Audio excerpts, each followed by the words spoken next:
G'day, welcome to the Financial Bloke Podcast, the podcast for people seeking the wisdom needed to grow their family's wealth and live a happier, healthier and more prosperous life. My name's Ben Law and I am the Financial Bloke.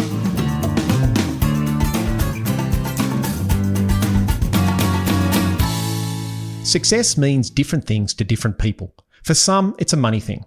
Some, it's fame. And some, it's just a deep connection with family and friends.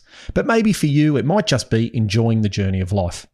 Anyone who knows me, I'm a pretty driven sort of bloke, and I'm at my happiest when I'm learning and striving and doing better. It's a great trait, but it comes with a double edge to the sword, because in the past I would have become intensely focused when I set my mind to achieving something, often to the detriment of other areas in my life. As I've matured, I've come to realise that true success, especially long-term sustainable success, requires balance. Focus too heavy on one area for too long and things might seem like they're going well for a while, but eventually the wheels start to come off. As a financial advisor, I saw this all the time. I'd see people who are wildly successful in a financial sense, but their personal life was an absolute disaster and their health was an absolute wreck. Very wealthy people, but very sick people will tell you that they would trade all their money to be well again. Wealthy people who have poor relationships with their family deep down wish that that wasn't the case, because being alone with all your money, especially when you're close to the end of your life, can be intensely lonely. And people who are under financial pressure will trade all their free time just to get more money. So you might be thinking, that's great, Ben, but how do I become successful? Well, one of the tools you can use is to surround yourself with people who you want to be like, or say emulate or model. You can do that in two ways. One is to filter out people that are holding you back, like negative or complaining people or people that tell you can't do things. And the other is to encourage the right type of people into your life, using things like choosing your friends carefully, having mentors, or a concept I've heard called mastermind groups. As the old saying goes, it's hard to fly like an eagle when you're surrounded by turkeys. And that brings me to my guest today, John Moor. John's a sixth-generation dairy farmer and still owns a dairy with his father back in South Africa. John has a passion for regenerative farming and has a thriving business called GrowMoor Biologicals, which is focused on developing regenerative and sustainable farming practices. Now, you might be thinking, I'm not a dairy farmer or a farmer at all, Ben, so what can I learn today? But we're not discussing the business of farming, we're discussing the business of success. And John and I are going to talk about his journey from being an average to mediocre dairy farmer to one of the top producers in the world and, how he did that. If you're the sort of person that wants to do better both personally and financially, then you'll want to hear some of the wisdom John learned by surrounding himself with exceptional people and focusing on doing things differently to everyone else. John's a bloody interesting bloke, and today we're also going to get into how his perspective of what true success looks like when he incurred a life-threatening situation recently on a trip back to South Africa. So we better get cracking. Welcome, John. Hey, Ben. Thanks for having me. My pleasure. Okay, we're going to start off here.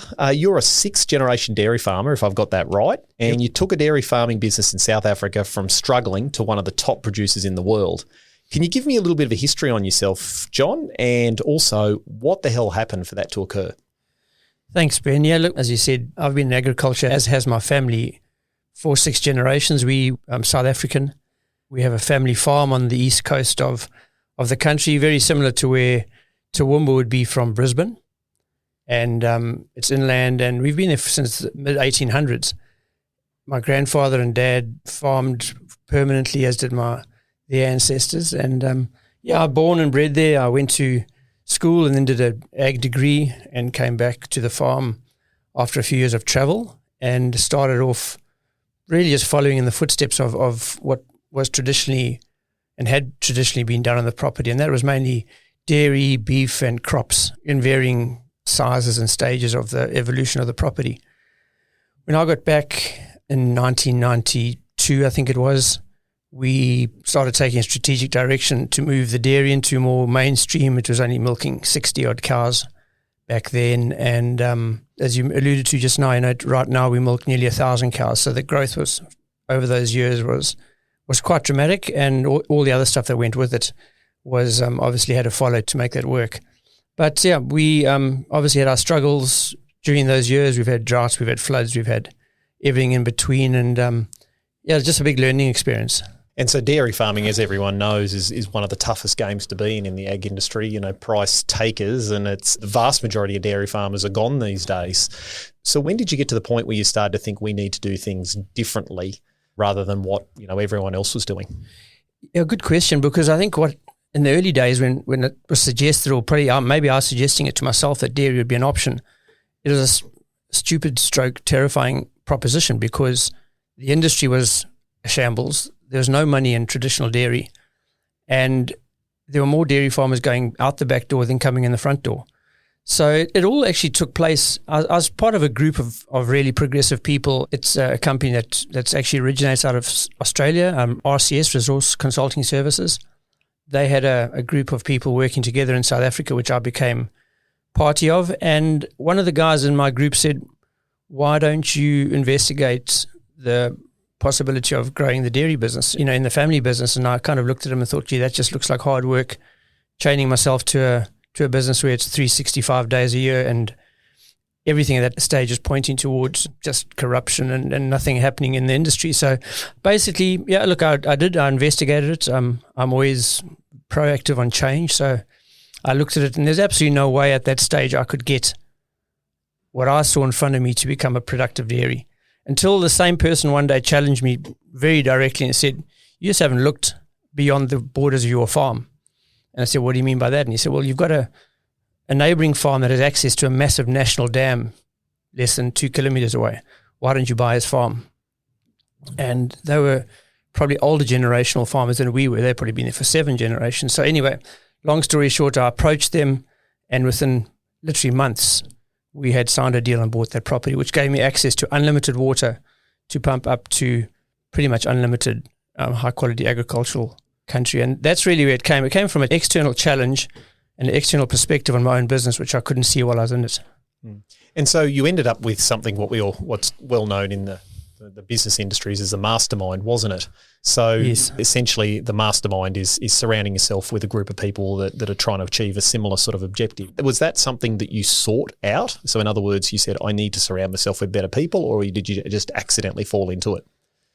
I was invited into this group initially, and I pushed back like mad because there was no one who knew what to do better than I did. And I can actively remember Daryl approaching me over and over again, trying to get me involved, which was then becoming more of a dairy group, a dairy focus or a dairy study mastermind group.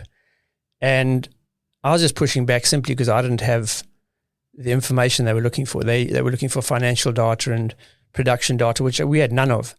So it came from an external source. How did we get involved in that group? Was eventually, I think, I realized I didn't know enough on my own to make this thing happen. So I probably begrudgingly joined the group, or fearfully joined the group, thinking that they were well and truly ahead of me. And amazingly, when I got there, I found that they were well and truly ahead of me, which was exactly what I was looking for, because I was just starting off and there were some guys that had been farming incredibly successfully for many, many years. So yeah, I joined this group, and immediately I knew this is what was going to drive change, and what I needed to change. I needed this group around me who were all thinking differently to probably what the conventional way of thinking was. And I love that space. I love thinking non-conventionally, if that's the right way to put it. I embraced the group and they embraced me, and we took it from pretty much from there, using the collective skill of the people to drive all our businesses eventually. And did everyone sort of have the common good in mind, which was to help each other out and for everyone to achieve? Initially, it probably started out people looking for the silver bullets and the answers within the group.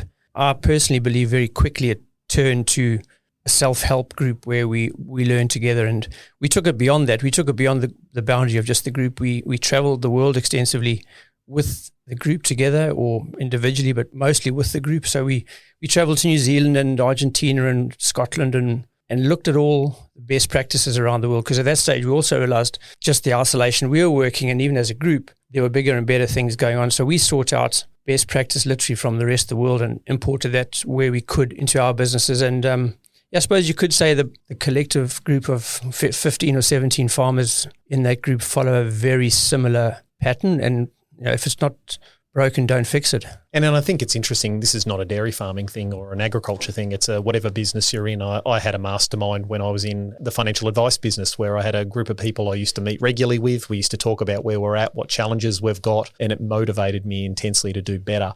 It was a little bit of healthy competition to be able to go, I need to improve myself and do better. And if you went into it with the right mindset, which was to help rather than take, you gained far more than you gave out, is what I found over time.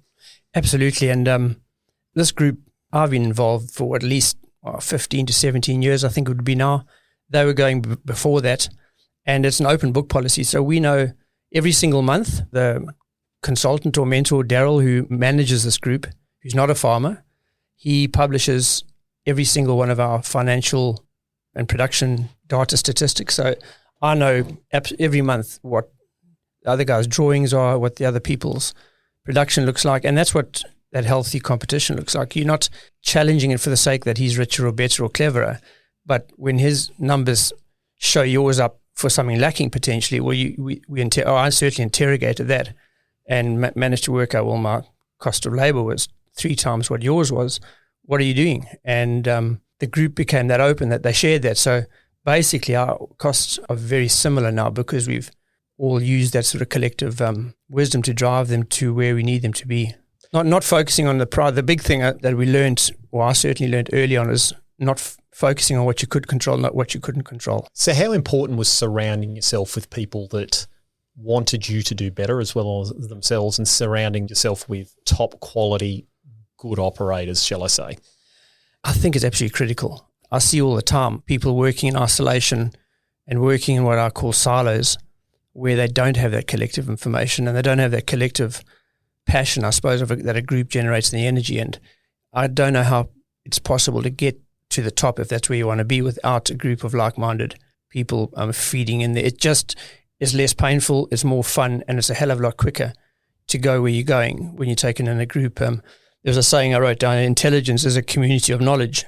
So intelligence being a community of knowledge is exactly what we created. That knowledge was shared, and thinking became a social process. With more big thoughts and big changes happened around the barbecue, or braai as we'd call it, than they did in the office. I can imagine. And also too, I think, we always talk about surrounding yourself with top quality people or excellence, but it's also about a diversity of opinion, isn't it?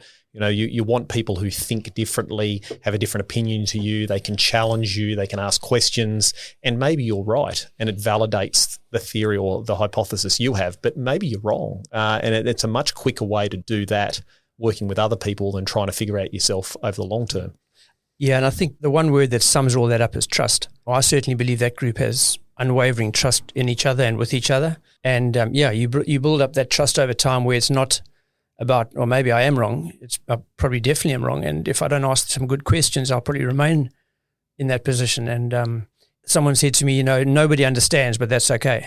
And it's a difficult concept sometimes to want to change other people who you can see desperately should be changing, because you think you're better than them or more progressive or more successful. And it's a process, though, and you have to go through that.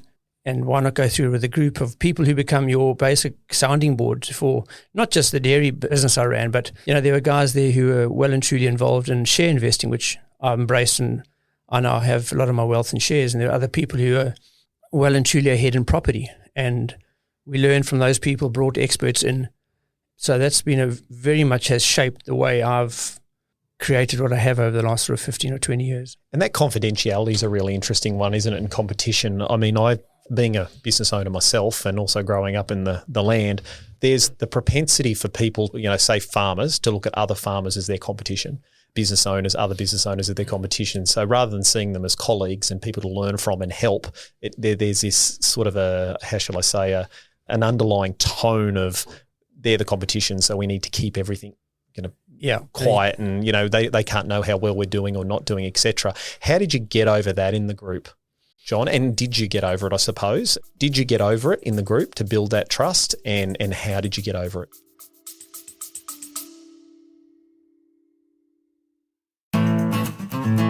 Today's episode is brought to you by AgriCoach. You've worked bloody hard over the years and you've built a solid operation.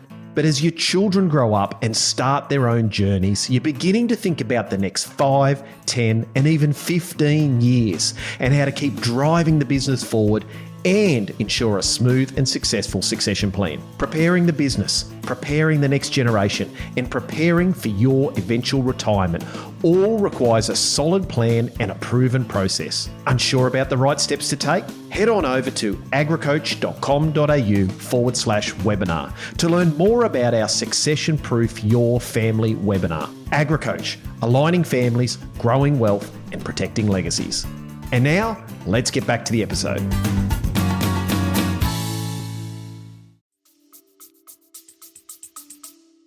We absolutely, I believe, got over it. It was very much a case in the early days, certainly from our perspective, of keeping the cards a bit close to your chest, because you didn't really understand what the motivation or the motives, I guess, of the other people might be. And farmers particularly, or possibly in general, are very insular. It's not a common philosophy to work with other people. And rugged individualists, I heard it called once. Rugged individualists is that, and we could go into that for hours, but that is what's come potentially from either generational influence or just purely the fear of looking stupid, asking questions that you don't have answers to. So yeah, we did overcome it, absolutely no doubt. The sharing came from trust, and it's built ever since. And when new people join the group, which they do occasionally, it's really interesting to watch that dynamic play out. People come in hesitant, and very quickly, I believe, that breaks down if the environment is safe. So you have to create that safe environment that isn't driven by competition, or by healthy competition. And the healthy competition really is driven by we want to do better. We want to do better. And there's a saying which I read the other day. It's a word called altruistic egoism, which means getting great satisfaction out of helping somebody else. And if that can be the underlying tone of that group, whichever group it is, I think that's where you start winning, when you get a real satisfaction out of seeing other people succeed and achieve their goals and become successful. And farmers particularly, because that's the space I work in, don't necessarily want to be seen as successful. They often maybe like or hang on to the stigma that we work bloody hard and that's okay. I mean, we don't make a lot of money, but I can tell you now there are more wealthy farmers out there just with the land they own than there'll ever be businessmen in Brisbane. Absolutely. And I think it's, I've heard people say many, many times before, I don't want the neighbours to know how well we're doing or if we're doing better. And then you hear people talking about, the neighbours bought a new tractor, they must be doing really well, or they must be doing too well. And I think there's definitely a problem in the community that's the case. And I'll take you back to a little story. I remember when I must have been 10 or 11, and we were living on a property in northwest New South Wales. And I remember the local agent was in, the local stock agent used to sell Dad's cattle, and he came to the sale yards one day in a new Volvo. Yeah. And he lost 50% of his clients that week because everyone thought he was doing too well. Yeah, spending their money on a Volvo. On things that he didn't need. Yeah. Exactly. So I think that's right. Now, what are the qualities you think are more important when deciding on who to surround yourself with? So one of the things I've always found is values, matching values. That's how I used to run my business. Whenever I took clients on, I'd make sure their personal values were the same as mine. Yep. What did you find in the group was the most important traits people had to have? Well, trust, as I said, is probably the biggest one that came out of it. I didn't certainly go in there thinking there would be much trust, because that's just the environment that we were working in. Openness is one of them. Yeah, I guess just approachability. I don't know if that's a trait, but certainly approachability of people. People who have your interests genuinely, for front of mind and not just there for the take, but people who want to share. And as I said, that altruistic egoism is a new word that I've learned. And it's, if you're looking back, that's what those people really, or certainly the Daryl, who was the glue behind the group, his passion was to see other people succeed. And in the process, he learned. So that's how we grew, and I often joke about being a 15-year overnight success story, because it takes that long to become truly successful and sustain that success, and not just be a flash in the pan. And people who stood by us, I suppose, people who stood by you thick and thin through stupid questions and good questions, were some of the traits that certainly showed up. And just showing up when you had questions and challenges. It wasn't uncommon for 2 or 3 farmers to pitch up on your doorstep if you pick the phone up and said, look, hey, I've got something going on here, I don't know how to solve this. Genuinely invested in your business and your life, and also learning from that how they could probably improve or change theirs. And I think that's the value in becoming part of a community, because that's what people are looking for, is rather than being a rugged individualist, it's about eventually getting to the point where you can be part of a community or a tribe, and a community or a tribe will help each other and they'll allow people to help each other. And I think there's a lot of people don't want necessarily to accept the help. Yeah. And I think that's a really valuable trait to build over time, is to put your hand up and say, hey, I need help. I need to understand this. You're willing to look silly and ask the question that's obvious. And I used to find that in financial advice. I used to go to professional development days or conferences, and I was the first one to basically put my hand up and say, I didn't get that. Can you re-explain it? And I would feel really silly, but I wanted to know. And of course, it was amazing the amount of time people will come up afterwards and say, oh, gee, I'm glad you asked that question. I had no idea what they were talking about either. Yeah. And I think there's a real value in being vulnerable enough or confident enough to be able to go, I need some help. This is my problem. Can you help me?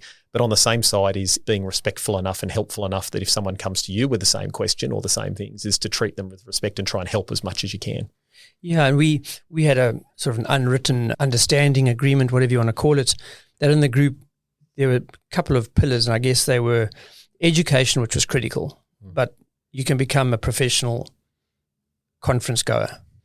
The understanding which comes from the education was something we valued very deeply, and we imported a lot of that information from around the world, as I said, but we then would, within the group, chew the cud and try and understand the education and the information. And the most critical thing that group demanded, I suppose, was implementation. Without the last piece, the first two really are just, having a good coffee and having a yarn with someone. But the implementation was where it hit the road, where the rubber hit the road, as they say. And we made some spectacular blunders and we made some spectacular breakthroughs. And we'd never have made the breakthroughs if we hadn't probably made the blunders. And that came from implementation, because, there's a saying, you're damned if you do or you're damned if you don't. And you might as well have a crack at it, because you've got the group behind you, you've done the education, you've taken the learning and understanding out of that information, and then you implement it. And there's, as you'll know, there's no straight line in agriculture. You're dealing with a natural environment, so it's day to day, month to month, and season to season. So there's no one size fits all. So there's a lot of experimentation in farming, as your farming listeners would know. And it's not a good enough excuse in my books to say, well, I can't implement because things might change tomorrow. Yes, and I think failing's all part of learning. I mean, I'm a great believer in that failing is just feedback. Things work and you have to implement. Yeah, and I used to see that with investing. So people would come to me and they'd say things like, Ben, I need to start investing. I don't know where to start. I need to start. And we'll talk through and say, okay, well, what experience have you had before? And the general response would be either nothing or, oh, we bought some shares and that didn't work out. We bought an investment property and that didn't work out. And they missed the critical thing, which was to do it. And if it doesn't work, why didn't it work? Yep. What could I change next time? And then have another go.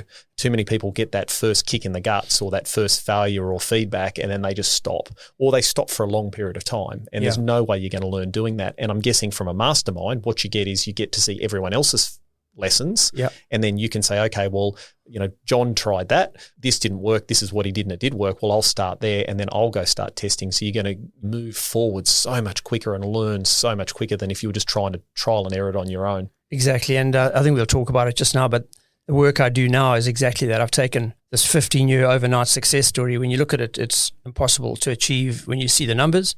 But I then unpack that for people and say, okay, we don't have to start at 15 years ago. We can start, and probably what took me 15 years to achieve, or the group 15 years to achieve, we can short circuit that. If you do the steps right, the education, the understanding and the implementation, we can definitely fast track, short circuit that into maybe 15 or 20% of the time, which to a lot of farmers is still a long time. That 20% of 15 years might be 4.5, 5 years, which they still want to do it tomorrow, but it's a process. Yeah, and I think it's across all businesses. Whether you've got a tyre business, an earth-moving business, the same philosophy works. Correct. Now, what we might do is there's a really interesting story we're going to talk about at the end about how your perspective on what success and balance and happiness is in life about, which is super interesting. But first I want to dive into your business, which is GrowMoor. So part of your success in South Africa with the dairy farms was the fact that there was one part of it, and this is, I don't want to make this the overriding reason for your success, but part of it was the carbon. So for those who aren't farmers, can you give me a bit of a quick summary on what we mean by carbon and how that changed your business? Let me go back to where we started. So we started, whatever it was, 1995 for argument's sake, and we were farming conventionally. And conventionally is actually what everyone understands farming to look like today.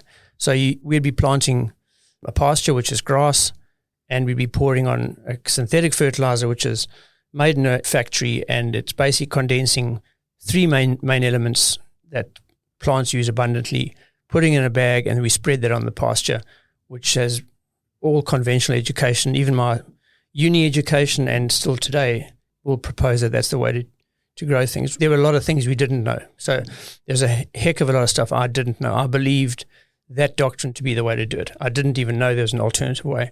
So once I was enlightened to that there might be a different way to do something, I started investigating that. And by then we were well entrenched in this group of people. And we tried all different things, and we reduced the synthetic fertilizers, and we changed the type of plants and pastures we were planting. But eventually, and I suppose this took the best part of the 15 years, was to understand that the one common denominator was actually what makes the world of agriculture tick, and that's carbon. So carbon in the soil is the most important, or probably I'd argue the most important single compound that we need to monitor. And it's basically the product of decay. I'm not going to go into it because I'll confuse myself and everyone else with us.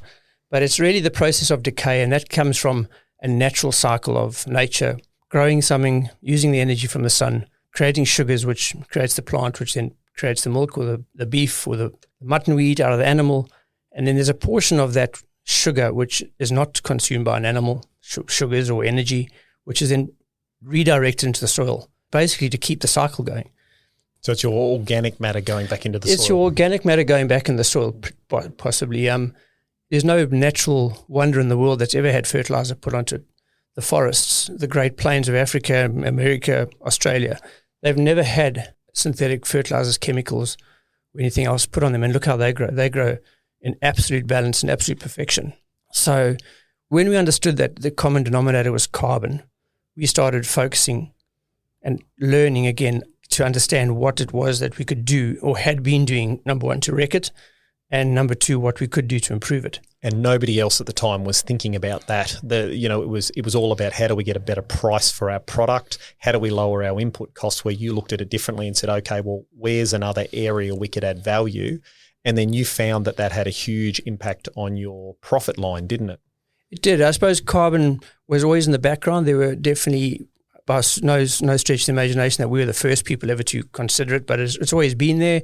In the scientific journals, it's well recorded, but no one was really, I don't believe, taking much notice of it. Organic farming was obviously the only real alternative that I knew to conventional farming, and it's another whole conversation. So once we realized that carbon was organic matter, so they were really only, our soil samples were testing organic matter, which you can multiply by a factor to get the carbon. We started looking at that, and ours were ridiculously low, as is the rest of the world's pretty much, sort of in the 1%. So any agricultural land that I worked with in South Africa on my property, and the same goes for Australia, is around about between point something of a percent and 1.5% carbon in the soil. A good soil, if there's such a thing, we'd hope to see around above 5%. So we've basically degraded our soils from 5%, call it, to 1%, which is not 4%. It's hundreds of percent. So we latched onto this. We started monitoring carbon, and I changed, as did many in the group, every aspect of the business to grow it rather than degrade it. And that basically meant we had to find another way of doing farming. But there was a multiple, wasn't there? I remember you saying something about for every 1%, roughly, it changed your profit by X amount. And it's not empirical numbers, but when I look back at my statistics, which you've got for many, many years, when we got to about 4% carbon in our soils, which took us a fair number of years to get there from 1, I noticed a fairly straight line equation starting to sort of pop up, and that was that for every percent over the 4% carbon in the soil, I believe our net farm profitability doubled. Which is massive, considering the fact that most farmers focus on the price they're getting for their product and costs alone. Yeah, well, to put that in perspective, this was never our objective, was to have these numbers to talk about. But when I went back in the figures in 1996, we were growing 5 tons of, I'll keep it simple, 5 tons of grass per hectare, and we were applying 550 units of N to grow that. Yep, which is your fertilizer. which is just one of the components of fertilizer. So we're adding a hell of a lot more, but just the nitrogen, which is the one thing that burns up your carbon. So we're adding 550 units of Integro, 5 tons of grass. In the 2020-21, we were putting on 128 N and growing 27 tons of grass. It's a massive change, isn't it? I think I wrote down here, there's a 400 to 500% increase in yield and a 70% to 80% reduction in the cost. So when those two lines collide, you can see why it can be profitable. And so what happened then is, to cut the story in there a little shorter is the fact that you identified that you became quite passionate about, and that's why you set up GrowMoor Biologicals here in Australia, is to help, correct me if I'm wrong, farmers, graziers, etc., improve the production of their country. Yeah, you're right, Ben. What happened is biological regenerative agriculture has become very mainstream, as has climate change, and it's all interlinked. So when we immigrated to Australia in 2015, I had to reinvent myself because I've left the business still running in South Africa. So as I sit here today, for the last 9 years, it's been running in a share milking operation without my input. So I had to reinvent myself. I retired for 3 years and sat on the beach and surf skied and had a jolly old time. But I realized there was a lot of learning, a lot of experience I had gained in doing what we did. I didn't really think it had much value because it was just what we did. But as I sat and spoke to other farmers and got to know other farmers, I realized very little of this was actually being practiced. There was a lot of conferencing, a lot of seminaring, a lot of talk, a lot of books, a lot of the 3 Bs, which is blogs, BS and broadcasts were going on, but there's very little implementation. I went to all these seminars and people were there day after day, and when I asked them what they were doing with the information, they said it's just too confusing. So out of that, 3 years ago, GrowMoor Biological, which is my little mentoring business. Which is essentially developing what you found was ridiculously successful back in your day, was to build a mastermind or a mentoring group that could get together, learn these things and encourage each other and implement rather than just talk about. Correct. GrowMoor came up with a name, and basically from there I wasn't sure which way to go. But then I looked back at try to identify what had created the success that we had, and the common denominator there, just like carbon was in soil, was the group. And the group in South Africa had a mentor, not a consultant, because I'd worked with a lot of consultants, and if you don't do as I say, it's not going to work, whereas mentoring is I'll join you and we'll do whatever works. And quite often we'll learn together. Absolutely, we learn together, yeah. And from there, GrowMoor basically grew into what it is now, and that is a mentoring business where I use the skills and that I've learned and draw up alongside farmers and producers across Queensland mostly at the moment, and basically just meet them where they're at and try and build the base so that they can fast track what took us maybe 15 or 20 years to really understand, put in place quicker and see the success come quicker. And it's a bit like football. When I was growing up, I'd come off the farm and go play rugby every week. Yeah. And I remember if I'd try and get fit and active on my own, I'd always find a million excuses. But once I was part of a team, I wouldn't let the teammates down. And I think that's part of that whole mastermind mentoring group, et cetera. You get that value. Now, one of the things next I want to go into, because this is where it'll get rather interesting, is a lot of people believe success is all about money. And I think it's until something changes your perspective in life, that can be the major focus you've got. And I myself had a fairly large shift in my perspective about 18 months ago when I had a health scare, and it made me take a completely different change in our world, in my direction of my life. And hence I sold my financial advice practice, retired from financial advice, and started being a podcaster. Yeah. Now, something happened to you recently when you went back to South Africa, which was pretty horrific to say the least. Yeah. Can you sort of talk me through what happened and how that's changed your perspective on what success or balance in life is all about? Ben, yeah, I'll get to that in a sec. I guess the main question, or the most important part of that, is what does success look like? And that's going to mean something different for everybody. I've just been reading a book now, which we shared, called Half Time, by a guy called Bob Buford. And he talks about the 3 phases of your life, and the first one being success, where for the first, and some people it takes 10 years, some people it takes 20 years, some people it takes most of their life. But the first part of it is where you're driving for success. You're driving for growth and wealth, and it's fast-paced, it's moving quickly. It comes with a lot of stress, and often the other parts of your balance are or have to be you have to give something up to have that success, and that's where the costs of breakdowns of marriages and friendships and families come in. When you solely focus on the success, he then suggests you get to a point which is called half time, and half time is where you're starting to have that little voice inside your head say, hey, there's something not quite as cool as you thought it was going to all feel like in the success box. And then he says, once you've worked out that the stress and strain of the success, or you've had enough of that success, or it's not really quite equitable to wealth. It's just that voice in your head saying, hey, something needs to change. So for me, that was probably at 40. So I've probably been retired from the success box since I was 40. I'm 55 now. So I'm probably was in half time for a while, recreating and working out what the next phase looks like. And then he suggests the next phase is significance. So that's taking the learnings out of the success and the half time and then doing something significant with your life for the rest of your life. And it's, for some of us, it might take the rest of our life to work out what that looks like. But balance is critical. And we immigrated 2015.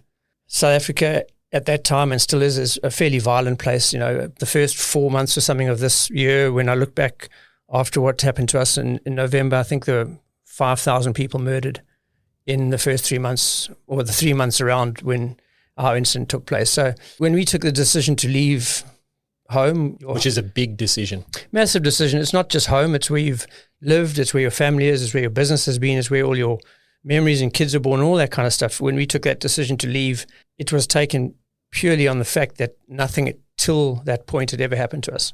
We had dodged the bullets, we had never been attacked, murdered, raped. And that would be rare, would it, in the community, would you say? Yeah, I think it is. You know, I've never bagged South Africa. It's one of the most beautiful places you could ever wish to live in, but it has its challenges like the rest of the world does, and the big one is security. So personal security for us was more important than the physical security of our stuff. And I woke up one day very similar to the guy who challenged me about the dairy story, and someone said, well, I said to myself, I think, what is it that you can't achieve here? Why would you consider leaving? And the only word that came up was freedom. And I probably lay in bed or sat at my desk, whatever it was, and interrogated what part of freedom I couldn't achieve. And when I was honest enough with myself, I realized that I probably wasn't achieving the freedoms I wanted at almost any level. We were fearful of going out at night. Theft was a huge problem. Fearful of the future. You know, is this going to get better? Is it going to get worse? So we took a decision, my wife Gayleen and I, we took a decision back in 2012 before we actually left in 2015 to immigrate. Just you've got children as well at the same time, so it wasn't just yourself and your wife. Yeah, 3 girls. So, you know, it would have been identical if we'd had 3 boys. It wasn't that there were girls we were more worried about than the boys. It was just the long game, and as a strategic, if that's the right word, play or move, that we could secure a different future, a different freedom, and a different way of looking at the world. We actually called it the great experiment, or the great adventure. And we're going to go, and if we like it, we'll stay. If we don't like it, we'll have another adventure. So we didn't ever put it out, I suppose, to ourselves that as a permanent change. It was just something we were going to go through. So anyway, we left. We got to Australia, and being here the 7 or 8 years. And I'm guessing there would have been points where you thought, have we done the right thing? You know, is this the right decision? Are we being Chicken Littles, worrying about the world or overplaying it? What are we missing out on, etc.? And then, keep going. Yeah. No, I think anyone who's lived in an unbalanced or an unhappy part of their life will realize that it's that frog in the boiling pot. You know, as you sit there as the frog and the heat just gets turned up and you just learn to swim in hotter water, and you very seldom jump out. And if you think about it from a financial, that's why people that get into severe financial difficulty don't make change. You know, you hear the stories where they weren't able to make the hard choices to change to be able to get out of there. So yeah. So as you said, it's one of the most impossible decisions to make, because the minute you've made it, then you have to go and tell people that you're going to leave everything you know, everything you love, and everything that is familiar. But you can't not make the choice. You either make it or you don't. It's that simple. And if you don't, or you stay stuck in the pot, or you make the choice and you jump out the pot and you actually don't know where the hell you're going to land. Well, you take the risk, and it could be someone that says, you know, I'm in a job that I don't like anymore, but I've been here 20 years, I can't change career, or it could be in a relationship, or it could be I'm under financial duress, I need to sell some assets and change my strategy, or it could be someone that's just from the other side of the coin that's really bored with life and saying, I'm just in a rut, I don't like this, I need to take some risk, and that risk is to get out and try something else. That's exactly what it was. So we restructured the business so that it could still run and function without me being there, and it still does that. So it's still set up, the dairy still milking. Yep. And then you got on a plane, didn't you? Because we were going to record our podcast last year and you ran out of time, had to get on a plane to go back and help mum and dad. Yeah, so then in 1st of November, I think it was, my dad had been fairly ill. He had been in hospital for a couple of weeks. So COVID was in the middle of some big turmoil changes with travel. So I took a very narrow window and jumped on a plane with no return ticket because COVID wasn't allowing that to come back. But at that point in time, I decided to go and see Dad because he'd been in hospital and hadn't been there long. He was discharged from hospital the day I arrived. So we went home, and home looked very normal. It looked pretty much like it looked for the last 45 years when I was living there. The fences are bigger, the electric gates are stronger. Not having lived there for those 7 or 8 years, the intensity and the level of awareness that my family particularly and certainly friends live at was quite noticeable, I thought.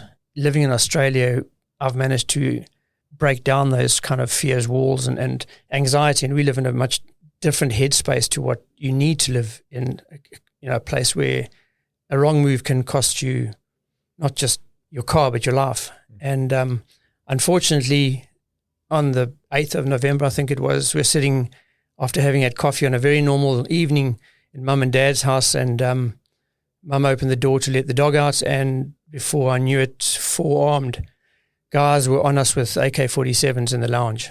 It's so many things go through your head that you're kind of not sure that that's really happening in the first instance, but then very quickly you realize it's not your mates playing a trick on you.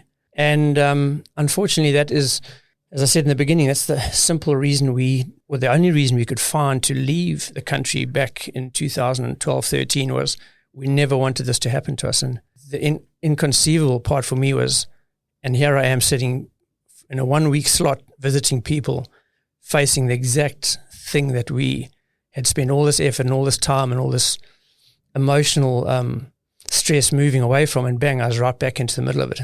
So yeah, it unfolded over an hour. The details not really important, but we were held at gunpoint by 4 robbers, attackers we'd call them. We were beaten severely, and they robbed us for what we had. The total sum of what they got away with was about $50 in cash and a couple of personal belongings. Unfortunately, these attacks are very normal in the farming community. They're ongoing all the time. We've had a number of neighbours and family and friends murdered. And I'm sitting in front of you to tell the tale, so clearly I wasn't, but it's a real 1%er. But it's these events are not about just coming in and robbing. They're very serious about killing people if they want to. Yeah, and that's the scary thing, I guess, is I don't know what the percentages are exactly, but I'd say somewhere 95% of farm attacks, as they're called back there, don't end well. They end in a shooting and someone being killed or severely maimed.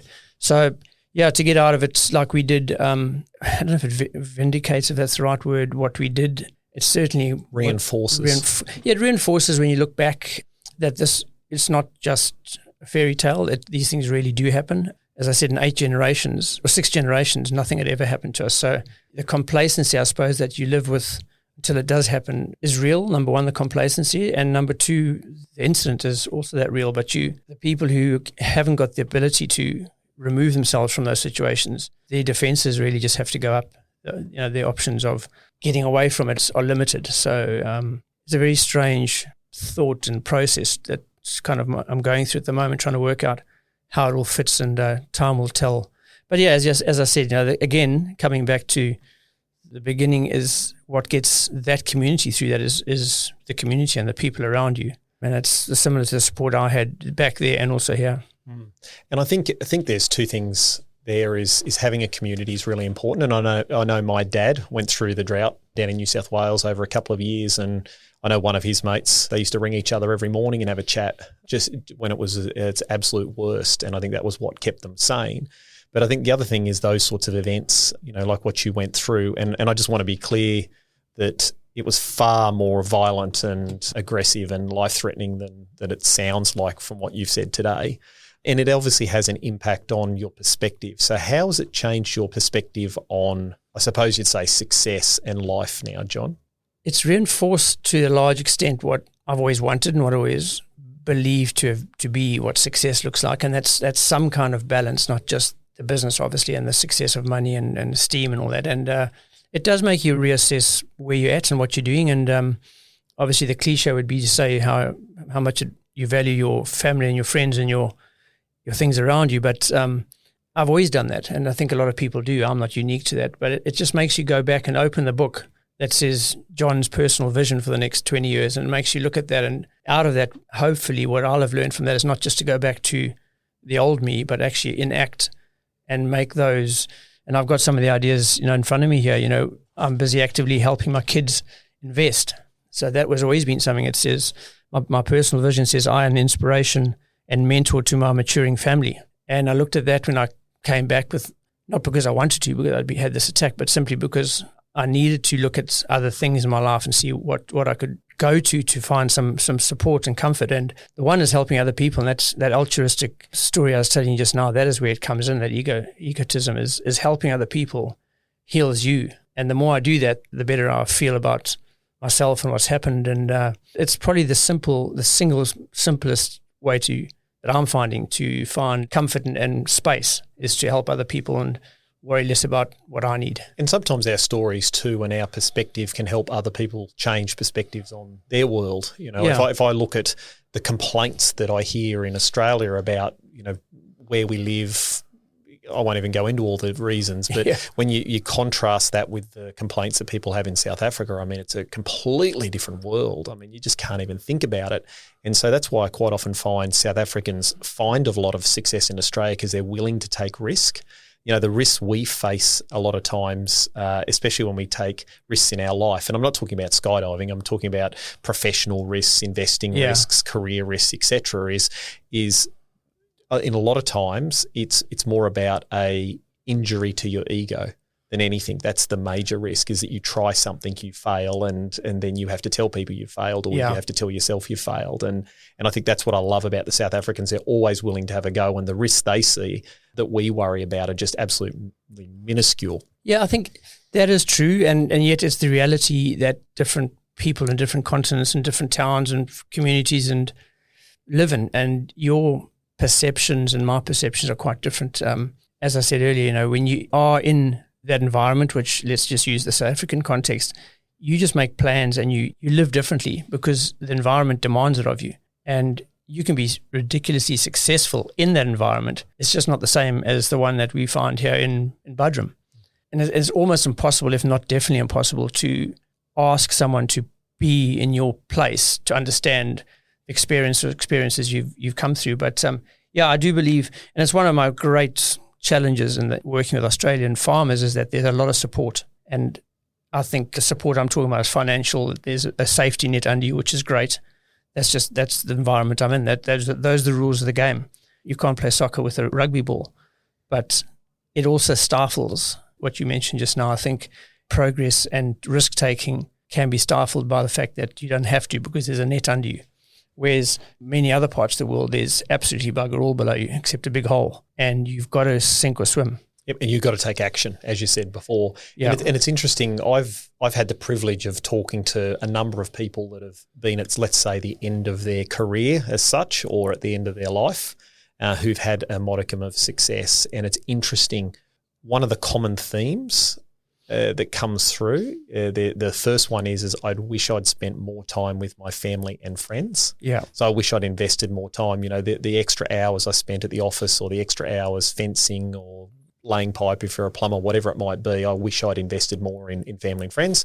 The second one was I'd wish I'd taken more risk. Yeah. Almost everyone says that. It's just absolutely surprising. I wish I'd invested earlier. I wish I'd expanded my business. I wish I'd quit that job I really didn't like and moved somewhere else. Yeah. I wish I'd left the town that I was living in because I don't like it there and moved to another country or something like that. So it always seems to be risk. And quite often, these sorts of events that you've been through, et cetera, is something I find that changes your perspective of what risk is. Yeah. So that you can actually say, well, is this risk actually real? So I'm going to go and buy another block of land, or I'm going to go and invest in some shares. How bad is the downside of it? Yeah. And there's a guy called Tim Ferriss who's pretty well known in the US, and he talks about fear setting. So it's actually sitting down and saying, okay, well, And I think he said he did it quarterly, but it was essentially sitting down and writing down, what are all the things I'm fearful of?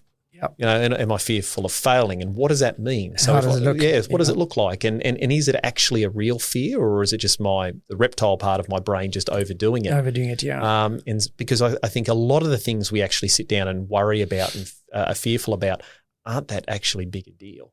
No, they're not. They're the perception that you create around that question that you fear. It is, yeah. And the other thing he said he did was he got this from, I can't remember the book he said, but one of the things he did was live simply for, I think it was every 6 months, 2 weeks. And he'd eat baked beans, drink water, wouldn't go out to dinner, wouldn't buy takeaway, would try and ride his bike or walk everywhere. And the idea behind that was for 2 weeks every 6 months, he would live like he had no money at all. Yeah. And he said he realised that if he took the risks business-wise or professionally and it didn't work out, wasn't the end of the world. No, exactly. The fear that you had that, I don't have any money because this business opportunity didn't work was just absolutely tiny. Yeah. I often draw the analogy with myself. When am I happiest? And very often I'm happiest when I'm camping. And that's because you've got one mug, one plate, one fork, one knife. And you're living in a tent which hasn't got all the amenities and all this. I presume the stress that goes with even owning and having that stuff to the most simple form. And I speak to a lot of people and I think when you ask them, when are you absolutely happiest? It's either when I've got my family around me and you've got nothing else, or it's when you're camping and you've got very little that you need, or it's when you're out on a boat or a yacht where your life depends on the way you act and not the way other people act. So in my philosophy, which we'll share one day, is, in GrowMoor, is creating simplicity, because everything I work in is complex and people make that complexity more and more difficult. And then it becomes like a self-fulfilling prophecy. I can't do anything else because the last thing I did was so complex. Mm-hmm. And I debunk that and break that down. And everything I do when I work with people is creating simplicity out of chaos. Yeah, because complexity is the enemy. And the more complex something is, the more moving parts, the more things you've got to understand, the unintended consequences of actions you take. And we used to do the same in investing. I found for all my clients when I first started in financial advice, I was taught everything has to be complicated because it is complicated. You need all these structures and entities and different sorts of investments, and it was ridiculously complicated. And then one day I realised that the simpler it is, the better. Yeah, and the more fun. Well, at the end of the day, two things is one is, there's less moving parts, so less stuff that can get broken. It's easier to understand. Yep. You don't have to worry about things as much. And the last one is you can usually implement it. You can usually get it done if it's simple, whereas if it's complicated, you can't. And I think that's probably what you're alluding to with the GrowMoor is the fact that you've worked out what works, or you've worked out what mostly works, and then you've got a group of people that can sit down and say, okay, we'll hold each other accountable. We're going to take action. It's not all just about, as you said, talking, thinking, and then not doing anything. Yeah, well, and that's where GrowMoor is leading to now. Is for the last 2 odd years, I've been working mostly one-on-one with people, and that's been great. But I've also known at a deep down level that it's not the best way to do it because we need to get the groups going. So this year is the drive, and I've got 4 of these what I call study groups or mastermind groups started up in regionally similar areas, so that people are talking the same language. And that's not necessarily important, but it's important in the context that their properties will be in similar areas, so they can get away from the excuse where it'll work for you, but it can't work for me, because that's the big one I come up against. A lot of people say, well, it'll work on your property in South Africa, but there's no chance in hell it can work in Australia. And we've proved that's wrong. So now I want to prove the wrong word, but I want to show people that it can happen across anywhere, anytime, anyhow, as long as you put your mind to it. So we're getting these mastermind groups together right now. It's a bit like pulling teeth, but I think once people are in it, and the ones that have been going for a short while, they realize the strength in those numbers and the understanding that comes from it. And the trust builds over time. It builds. And it has to. And again, just to reiterate, is this can work in any industry. This isn't an ag thing. This is, in financial advice, I had a mastermind that I was involved with, and we were in exactly the same business, the business of financial advice. I dealt with mostly business owners, farmers and graziers. That was my industry. One of the ladies dealt with retirees that lived on the coast. Another one, he dealt with professionals, etc. And so we had completely different production, I suppose you'd say, but we had similar values, similar ideas about the world, and we were able to learn off each other. So I think that's really important. Well, that's great. Now, John, I want to ask you is, what's your definition of real wealth or true wealth? Before you asked me the question, I was going to say, if you look back at the financial success that people have is build a balance sheet. So if I look at it in a couple of areas, I guess, is build a balance sheet from an early stage. So as a young person, I never knew that. I just thought money was a balance sheet, but it really isn't. It's quite different. So for me, real success looks like a business, from a business perspective, a business that is passive. So I've spent a lot of my working years creating businesses that create a passive income, which allows me to have, how does the saying go? Busy first half, rich second half, clever first half, time wealthy second half. So I think success looks like cliche of balance. Balance will mean something different to everyone. Balance for me means doing everything that I needed to do, but being accountable to the people I'm with, so that I don't lose my focus on any one of those moving parts. Building that balance sheet so that the second half where I'm moving into now, I have the capacity and that to not to enjoy myself, but to actually use the capacity I've built in the first half to actually help my family and friends and other people with my knowledge. And certainly, as I said earlier, I'm backing my children into buying their first properties at the tender age of 22 and 25. If I'd known that at 22 and 25 and had some help, how far ahead would we be now? So, yeah, success for me is really probably getting the balance of family or people and time. Business has to fit into that. It's not about getting the business in balance. It's people and time and how you divide or where you put your focus. And sometimes it has to be on certain things that you might regret, but they could pay dividends later. Good, yeah. And what was it? I always say there's seasons. There's times that you need to sow. There's times when you need to harvest. Yeah. And sometimes in life you have to focus more on building your base or your balance sheet, as you said, build your business, build your career, build your experience, etc. And then there's going to be a time that you get to coast and not do too much. And then there's time that you have to harvest. And that's the way life works. And it's that ebbs and flows of back and forward, trying to balance that out. And it's a tough gig. Because if you're an achievement-orientated person or driven, it's very easy to fall into the trenches of just working all the time and lacking balance. So. And I think the only honest way to assess that is not through your own eyes. You need that group of people or that person or those people to be with, to look down on everything, yourself included, and actually have the courage and conviction, and you give them the permission to pull you up. Because I don't know many people, myself included, who can pull themselves up when it's going the wrong way or when it's slewing towards what you believe you're going to just correct because this is just a small part of my life. I'm going to get this done. And you just see that in marriages, you see that in businesses. People haven't got that external perspective. And that's part of what I think success looks like, is allowing people into your space so that they can look down on you, your business, your life, your everything. And that comes from trust. And so maybe what I'm saying in a long political answer is trust. Trust is probably what looks like success to me. Trust that in your family, trust in your friends, trust in your business and your ability. And that gets earned over time. It does, and it grows with time, and it changes over time. What trust looks like changes over time. Excellent. So if people want to find you, where can they find you online, John? They can probably look up my business, GrowMoor Biological. So I've got a website, www, I guess it is, growmoorbiological.com.au. You can publish my details on the... Yep, I'll put those in the show notes. On the show notes, if that's what you call them, yep. And find you on Facebook and Instagram? Facebook, yeah, I put stuff on Facebook, share the successes the farmers are having and shine a light on what they're doing and how brave they really are to be following this new way of doing stuff, because that's where you have to be a bit brave to step out and do it. So, yeah, Facebook, and I don't have Instagram, and I don't have a few of the other ones, but I have mostly Facebook, or just phone me. I talk to people. Appreciate that. And I'll put those in the show notes. And that's GrowMoor, which is GrowMoor, biological.com.au. That's right, yeah. So I'll put those in the show notes. Excellent. Well, look, thanks very much for your time today, John. I think that was amazing. We know a little bit more about what a mastermind is and the value of that. And I think that was great. Thanks, Ben. Yeah, and feel free to contact me anytime. Well, that was a really good podcast today, and I just want to say thank you to John for sharing, his experience with the mastermind type scenario in his success story. Since the podcast, I've been thinking a little bit about what John said today, and I wanted to give you a little bit of a summary of some of the key points I would like to share about the mastermind. I used a mastermind in my business that I developed in the financial advice game, and it was absolutely critical to my success. And the reasons for that were it was a great motivator to improve and do better, surrounding yourself with other people that are trying to improve and do better.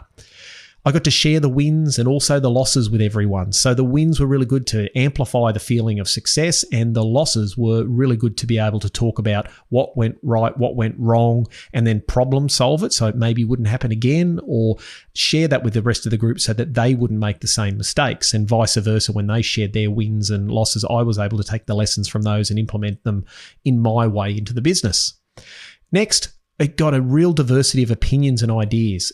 Different people approach problems and opportunities differently, and you don't want to be surrounded by people that just think exactly the same as you and agree with you. You want people to challenge you. That's where growth comes from. And it's like the old saying, you don't want to be surrounded by yes men. You want people to challenge you, and I think that's a really important part of who you surround yourself with. And lastly, being part of a tribe or a community for me was fantastic. To be able to be operating with other people that share the same challenges, the same expectations, etc., it makes you feel so much better about your situation. Now, it's important when you have these sorts of things that you think about the people that are going to join the group. Now, I believe that values is number one. So making sure you deal with people that have similar values. So for me, family, hard work, honesty, integrity are some of the values that I have high up on my scale. And I made sure the people in my group were the same. You want people that want to do better. There's nothing worse than having a bunch of people getting together that are just talking and not doing anything. It becomes very frustrating. So you want people that want to do better and will implement. Third, you want people that are better than you in the group, but you also want people that aren't as good as you in the group. And I mean, not in the sense of skill or talent, I'm talking about in the journey. So some people might be way ahead of you, some behind, and you'll benefit from the people ahead of you because you'll be able to have something to aim for or gain the lessons that they've got, and some behind you that you're able to share some of your wins, losses, and experience with to help them go forward. And you will learn from both of those sides. And lastly, you must make sure all members are committed to make everyone a success. I can't stress that enough. Givers get. If people come into the group thinking, what can I get out of this rather than what can I give and also get, you're going to end up with unhappy people. And look, the reality is some people won't live up to the expectations of the group, but that's okay. You're never going to find the right people. People are going to drop off, and it doesn't make them bad people or not the right sort of people to know. It just means that maybe the group's not for them. And it could be a commitment thing. They can't commit the time. It could be the fact that they don't want to help other people out. You just never know. So that's okay as well. And the last thing I just want to say is masterminds aren't about business. People have masterminds for investing. So you see share groups where people get together and talk about shares. You can see people that have property masterminds where they get together and talk about investing in property. It can be done for all sorts of things. So it's not just in business. Remember, you can join our new private Facebook group, The Financial Blokes Wealth and Wisdom. And finally, thanks for joining me again today. I really appreciate it. And I'll catch you with a new episode in 2 weeks' time.